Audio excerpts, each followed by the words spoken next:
Vamos a leer el Evangelio según San Lucas en el capítulo 10, versículos 25 al 37. En aquel tiempo se levantó un maestro de la ley y preguntó a Jesús para ponerlo a prueba: Maestro, ¿qué tengo que hacer para heredar la vida eterna? Él le dijo: ¿Qué está escrito en la ley? ¿Qué lees en ella? Él respondió: Amarás al Señor tu Dios con todo tu corazón y con toda tu alma y con toda tu fuerza y con toda tu mente, y a tu prójimo como a ti mismo. Él le dijo: Has respondido correctamente. Haz esto y tendrás la vida. Pero el maestro de la ley, queriendo justificarse, dijo a Jesús: ¿Y quién es mi prójimo? Respondió Jesús diciendo: Un hombre bajaba de Jerusalén a Jericó. Cayó en manos de unos bandidos que lo desnudaron, lo molieron a palos y se marcharon, dejándolo medio muerto. Por casualidad, un sacerdote bajaba por aquel camino, y al verlo dio un rodeo y pasó de largo. Lo mismo hizo un levita, que llegó a aquel sitio. Al verlo dio un rodeo y pasó de largo. Pero un samaritano, que iba de viaje, llegó a donde estaba él, y al verlo se compadeció, y acercándose le vendó las heridas, echándoles aceite y vino, y montándolo en su propia cabalgadura.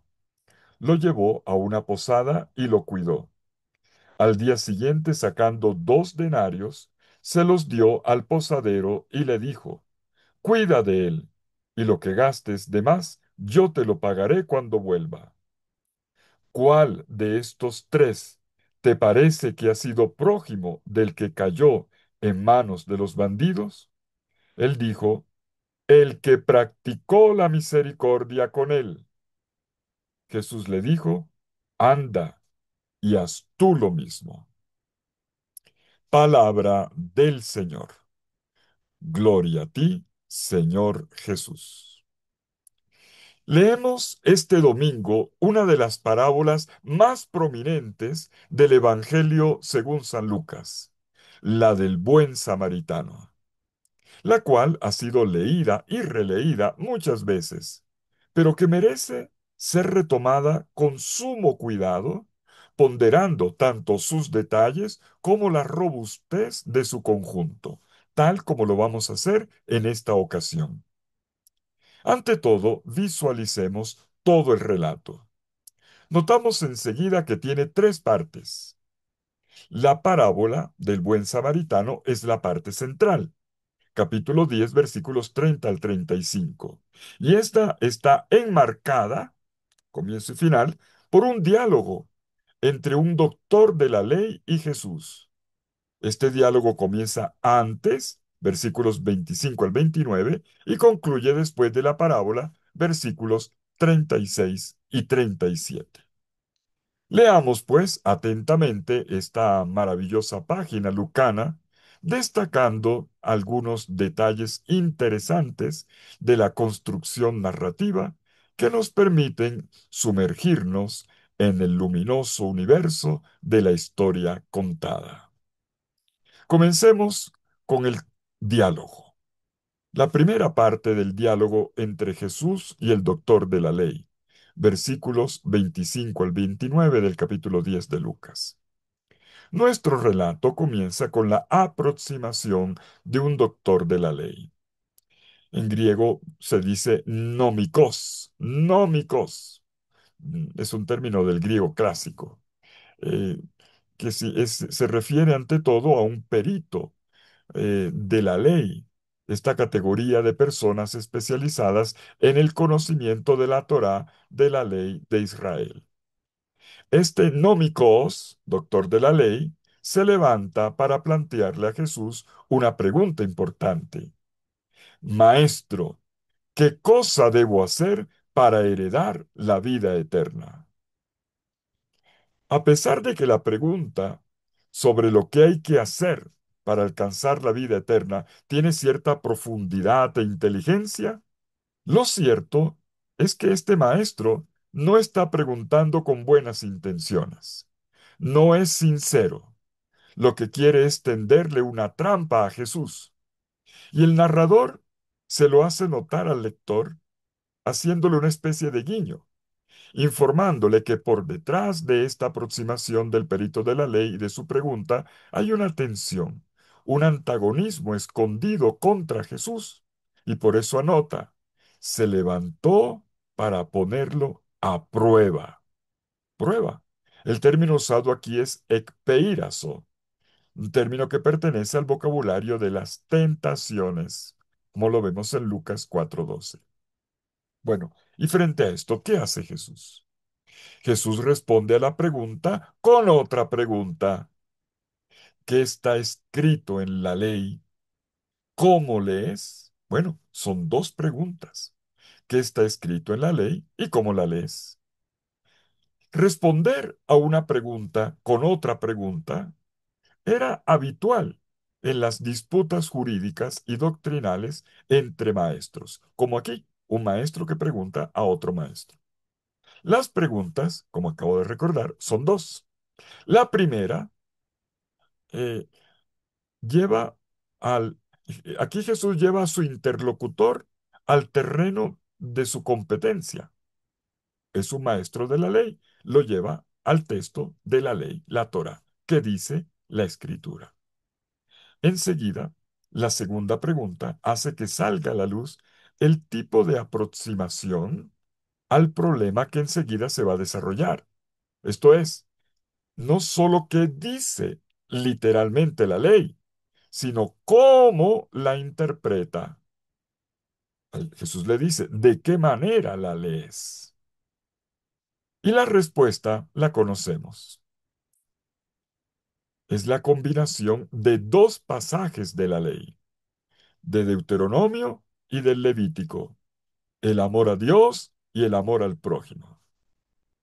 El texto del Deuteronomio recuerda el amor a Dios. El texto del Levítico pone el acento en el amor al prójimo.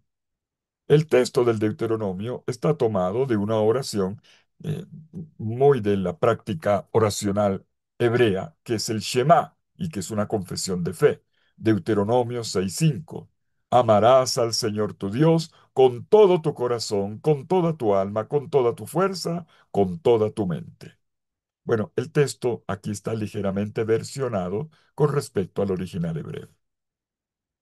El segundo texto es una cita del libro del Levítico en el capítulo 19, versículo 2, que enuncia un compromiso concreto, y al prójimo como a ti mismo. Cada una de las dos citas, puestas aquí, en articulación, como si fuera una sola, tiene una gran profundidad. En la cita del Shema, se dice que la entrega a Dios, que es el sentido del amarás, debe ser total con todas las facultades de la persona, que aquí son cuatro, con todo el corazón denota las reacciones más sensibles y las emociones del ser humano. Con toda tu alma, el alma se refiere a la vitalidad, a la conciencia de la persona, es el nefesh. Tercero, con toda tu fuerza, la fuerza de las iniciativas, el esfuerzo del compromiso. Y cuarto, agregado aquí, con toda tu mente. La mente se refiere aquí a las cualidades racionales y planificadoras de cada persona. Y en cuanto a la siguiente cita, que está en la frase, y a tu prójimo como a ti mismo, sabemos bien que en el antiguo judaísmo, particularmente en el mundo rabínico, se discutía cuál podría ser la identidad de este prójimo, o sea, a quién es al que se le debe considerar como tal. Y se daban varias respuestas. Unos restringían el concepto de prójimo al israelita, a quien se le consideraba hermano. Otros restringían aún más el concepto, diciendo que no solamente era otro israelita, sino el correligionario, o sea, el del mismo grupo religioso, el de la misma asociación, porque bien sabemos que en el judaísmo antiguo, aun cuando tenía una unidad de base, era plural en sus expresiones, en sus corrientes, en sus movimientos. En este orden de ideas se entiende que los fariseos considerasen como prójimo suyo solo a quien perteneciese al mismo movimiento fariseo. Eran muy dados a ayudar al prójimo, sí, ayudar al necesitado, era claro, pero si era de mi mismo grupo. A los de fuera les importaba poco. Otro ejemplo, en el ámbito de la corriente esenia de Qumran, tenemos un excelente ejemplo de esto. La regla de la comunidad dice: hay que amar a los hijos de la luz, a cada uno según su suerte en el proyecto de Dios, y hay que odiar a todos los hijos de las tinieblas. Novedad en boca de Jesús es la unión de las dos normas de la Torá, la del amor a Dios con la del amor al prójimo. Ya estamos habituados a esta combinación de textos porque así lo reportan todos los evangelios sinópticos. Pero lo cierto es que no conocemos hasta hoy ningún documento hebreo seguro que se ocupe de conectar de una forma así tan estrecha los dos mandamientos. Por eso se puede decir que se trata de una novedad de Jesús, reportada por los evangelios. Sigamos. Jesús felicita al maestro, le concede la razón. Has respondido correctamente.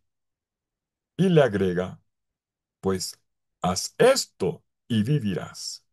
O sea, heredarás la vida eterna, tal como me lo preguntaste. Pero notemos lo que acaba de ocurrir. Si lo que buscaba el doctor de la ley era poner a prueba a Jesús, los lectores podemos notar que Jesús logró repeler el ataque haciendo una inversión de roles. El que fue sometido a prueba fue el perito de la ley. Quien queda puesto contra la pared no es Jesús, sino el doctor que vino a hacerle la pregunta para probarlo. Haz esto y vivirás. Como si le dijera, muy bien, ahora ponga en práctica eso que usted me ha dicho. Pero el maestro, como anota Lucas, queriendo justificarse, con lo cual se hace notar que sintió algún rubor ante lo dicho por Jesús, decide volver al ataque con otra pregunta. ¿Y quién es mi prójimo? Tis esti mu plesion, dice en griego. ¿Y quién es mi prójimo? Y en este momento Jesús comienza la parábola del buen samaritano. La nueva pregunta planteada por el maestro de la ley, ¿y quién es mi prójimo?, lleva a Jesús a cambiar de estrategia. Ante este tipo de preguntas, no se puede responder con una definición, sino con un relato.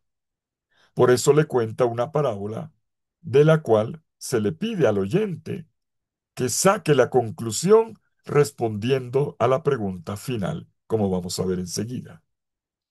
Pasamos entonces del mundo de las argumentaciones jurídicas al de los relatos que reflejan la vida. En el mundo rabínico, esto sería técnicamente el paso de la halaká a la hagadá. Es un tecnicismo. Una parábola, una historia ficticia, busca implicar al oyente. Eso es una parábola. Es una historia ficticia que busca implicar al que la escucha y se le va llevando al oyente paso a paso dentro de la historia contada hasta que él mismo saque las conclusiones en coherencia con la lógica contenida en dicha historia. Comienza de esta manera. Un hombre bajaba de Jerusalén a Jericó. Nos situamos en la ruta que baja desde una altura de 800 metros sobre el nivel del mar, 840 para ser más exactos, donde está Jerusalén, hasta una depresión de 400 metros bajo el nivel del mar, donde está Jericó. Era una ruta muy frecuentada por peregrinos y por comerciantes. Hoy conocemos parte de esa ruta antigua. Está hecha sobre trechos de una antigua calzada romana. Ahí la encontramos. El historiador Flavio Josefo la describe en estos términos. El trecho que va de Jericó a Jerusalén es desierto y rocoso, tal cual. Y aquí ocurre algo que en aquel tiempo de tanta crisis económica era relativamente frecuente: la inseguridad en medio de los campos y aquí de una ruta, un asalto en el camino. Las condiciones de un camino desértico y rocoso, como lo describió Flavio Josefo, facilitaban las emboscadas o los simples asaltos. Había mucho robo, había mucho atraco en aquel tiempo. Un hombre bajaba de Jerusalén a Jericó y cayó en manos de unos salteadores que, después de haberle despojado, le cubrieron de heridas y se marcharon, dejándolo medio muerto. El primer personaje de esta parábola es un hombre cualquiera. Dice simplemente un cierto hombre. Antropostis, dice en griego. Un cierto hombre. Un hombre sin nombre, del cual solo sabemos dos cosas: que iba de viaje de Jerusalén a Jericó y que resulta víctima de un asalto en la carretera, en la vía, donde le quitan todas las pertenencias. Resulta despojado hasta de sus vestidos, o sea, privado de cualquier signo identitario. En este asalto le han propinado una paliza tremenda. La expresión griega es fuerte: plegas, que quiere decir molido a golpes. Le han dado muy duro. Ha sido violento el ataque. Este es el retrato del hombre que se convierte en protagonista de esta parábola. Un hombre expoliado, maltratado, violentado, que se queda sin nada, que lo dejan sin ropa, desnudo y herido por los golpes. Se anota sutilmente que lo han dejado medio muerto, que es una forma de indicar que está agonizando, en el límite entre la muerte y la vida. No es medio vivo, es medio muerto, o sea que está más allá que acá. Recordemos que estamos en medio de un camino y que hay transeúntes. Y entonces sigue la historia. Al rato pasa por allí un sacerdote. También él viajaba en la misma dirección.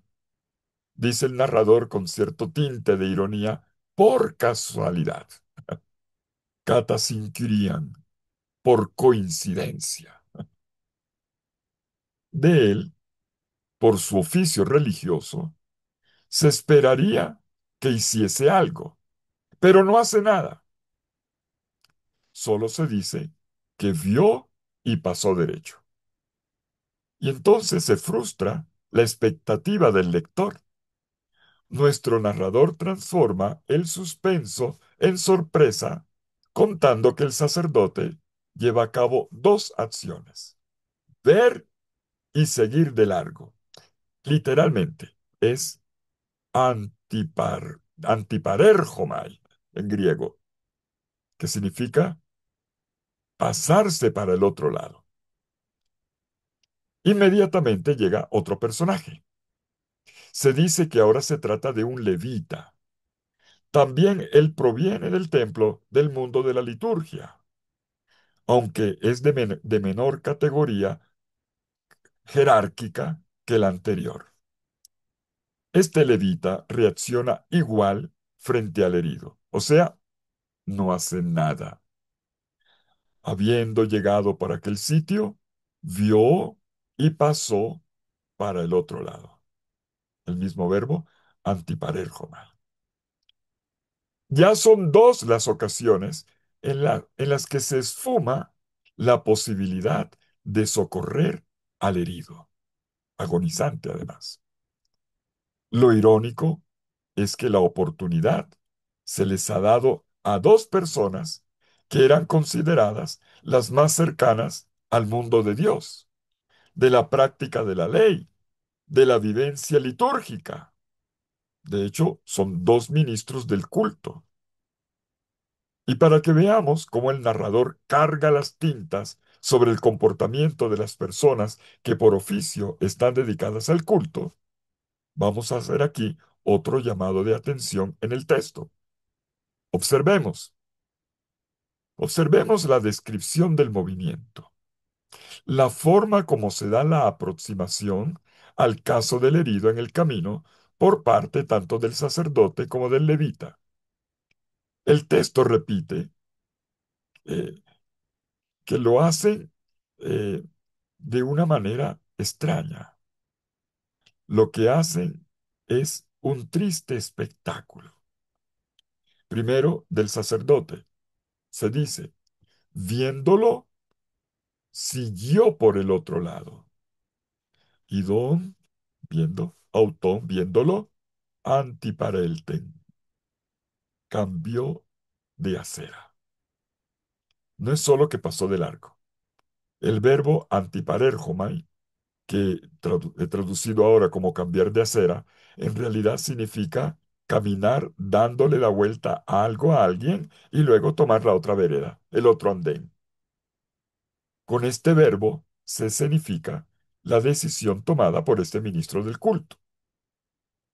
De hecho, los dos hacen lo mismo. Desde el punto de vista fraseológico, no solo se dice parérjomai, sino un rodear, un antiparérjomai. El término, la preposición anti en griego, eh, como en español, también es lo contrario, para indicar la distancia que se da entre el sacerdote y el herido en el camino, porque va a tomar una ruta paralela. No es solo seguir de largo, no es solo mirar para otro lado, es peor, es ponerse en el andén contrario. Y esto se dice dos veces. Lo hacen el sacerdote y el levita. Ninguno de los dos hace nada. Más bien evitan al moribundo, cambiando de andén y siguiendo la ruta como si nada hubiese pasado. O sea, esto no los toca y rehuyen de la situación. Finalmente viene la sorpresa. Pasa por allí un samaritano, un personaje mal visto por los judíos, como lo sabemos bien por el relato del capítulo 4 del Evangelio de Juan. Este hombre samaritano también viene recorriendo el mismo camino y se encuentra con el moribundo. Como los anteriores, él ve, percibe la gravedad del asunto, pero reacciona de manera diferente. El texto dice, al verlo, fue estremecido por la compasión. Y don es plagniste en griego. Es removerse las entrañas. Es el verbo de la misericordia. Este verbo que connota una conmoción interior, sentimientos profundos alterados. Eh, es el mismo verbo que encontramos en el relato de la resurrección del hijo de la viuda de Naín, donde Jesús se estremece, siente misericordia. Es lo que siente también el papá, el Padre misericordioso, en la famosa parábola del capítulo 15, cuando ve que su hijo vuelve a casa. Bueno, y es desde aquí, desde este estremecimiento interior, que se desencadena el impulso que aflora en un conjunto de siete, atención, tomemos nota, siete acciones. Están en el versículo 34. En lugar de seguir derecho, el samaritano se ocupa de la sanación del herido. Tenemos siete verbos de los cuales él es el sujeto. Siete verbos de la misericordia hecha práctica, hecha acción. Los primeros cuatro verbos son fuertes. Se dice que al pasar junto al herido, uno lo vio, dos se estremeció, tres se le acercó y cuatro lo curó vendándolo con aceite y vino. Luego vienen otros tres verbos. El quinto, lo cargó en su propia cabalgadura, en su propio animal. Sexto, lo llevó a un albergue, el pandoqueio, como se le llama aquí. Y séptimo, se ocupó personalmente de él. Y como si fuese poco, cuando debe reemprender su viaje, aparece un verbo más. Pagó, pagó. El samaritano paga por anticipado 2 denarios al administrador del albergue para que lo cuide en lugar suyo, con la promesa de que va a volver para pagar todos los excedentes. Vemos entonces que esta ayuda al herido en el camino no consiste en acciones puntuales. El cuidado al herido se prolonga, incluso valiéndose, dejándose ayudar por otros que lo cuidan en su nombre y por quien asume la responsabilidad financiera. Y aquí podemos notar dos detalles. Uno, el aceite y el vino con el que le practicó los primeros auxilios. Se trata de medicinas de la época. Servían para calmar el dolor y para desinfectar. Aceite y vino. Conocemos un texto del gran Hipócrates, el padre de la medicina en la Grecia del siglo de Pericles, siglo V antes de Cristo. Él dice, después de que se sumerjan las hojas de aro en el vino y en el aceite, se aplicarán sobre la herida, sosteniéndolas con una venda. Esto es exactamente lo que hace el buen samaritano. Segundo detalle, los 2 denarios que desembolsa en anticipo además, para que el posadero siga cuidando del enfermo. 2 denarios eran suficientes para alojarse en el albergue al menos durante 2 semanas. Y permítame subrayar la última frase de esta historia. El samaritano deja sentir su voz, la única frase que pronuncia. Está dirigida al posadero. Cuida de él y cuanto gastes de más, yo mismo te lo pagaré cuando regrese. Ayudar al otro es prácticamente asumirlo, no de forma pasajera, sino como alguien que entra a formar parte de la propia vida. Y hay que notar que lo que uno no puede hacer directamente, se lo puede delegar a otros, como por ejemplo, como cuando uno ayuda a sostener una obra social. Una última observación de conjunto sobre esta parábola, y aquí me valgo de la narratología, que le da mucha importancia al punto de vista. Atención con lo que voy a decir. Jesús cuenta esta parábola no desde el punto de vista del samaritano, sino del herido. Todo se narra desde él, desde los ojos del hombre que sufrió violencia, de la víctima. Lo importante, entonces, no está en la ejemplaridad del samaritano, lo cual es evidente, ¿eh? Está más bien en el punto de vista del agonizante, de la víctima. El mismo relato, en su desarrollo, trata de hacernos entrar en la piel del herido para ver y ponderar desde su mirada lo que los otros hacen o dejan de hacer por él. Jesús está contando esta parábola situándose en la mirada del herido. El hombre agredido por los asaltantes no tiene identidad. Es una persona sin nombre y sin cualidades. Es simplemente un miembro de la humanidad.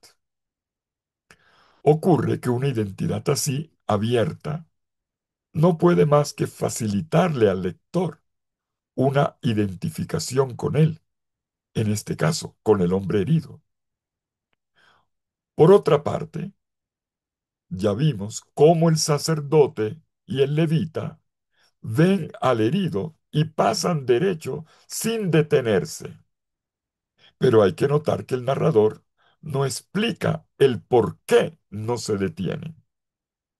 Se han creado numerosas hipótesis explicativas, como por ejemplo, no se acercó por miedo a contaminarse con la sangre para no quedar impedido para el culto, porque es impureza ritual. Eso es verdad, pero el texto no lo dice. O podría ser también el temor a que por ahí cerca todavía estén los asaltantes, los bandidos. Lo habría podido decir, pero no lo hizo. El hecho es que el narrador prefirió silencio sobre este dato. ¿Por qué este silencio? Porque el punto de vista adoptado por el narrador, como lo estamos notando, es el del herido. El relato revela solamente lo que el herido puede saber, lo que pasa por sus ojos. El herido constata solo lo que el sacerdote y levita, reconocibles además por el ornamento, constata que ellos no hacen nada por él. Eso fue lo que él vio. En cambio, miren, la parábola se desborda en detalles, en muchos detalles. Hemos contado 7, eran 8, pero 7. Justo a partir del momento en el que el samaritano, conmovido por la misericordia, comienza a ocuparse de él. El herido sabe bien qué fue lo que el samaritano hizo con él. Por eso lo puede decir con tanto detalle. Entonces los detalles se vuelven más exactos, precisos. El aceite y el vino sobre las heridas, el burro en que lo carga, el albergue en que lo aloja, el dinero para que el cuidador se ocupe de él hasta la curación completa, la promesa de que va a volver y responder, todo esto. Pasemos a la tercera parte, versículos 36 y 37.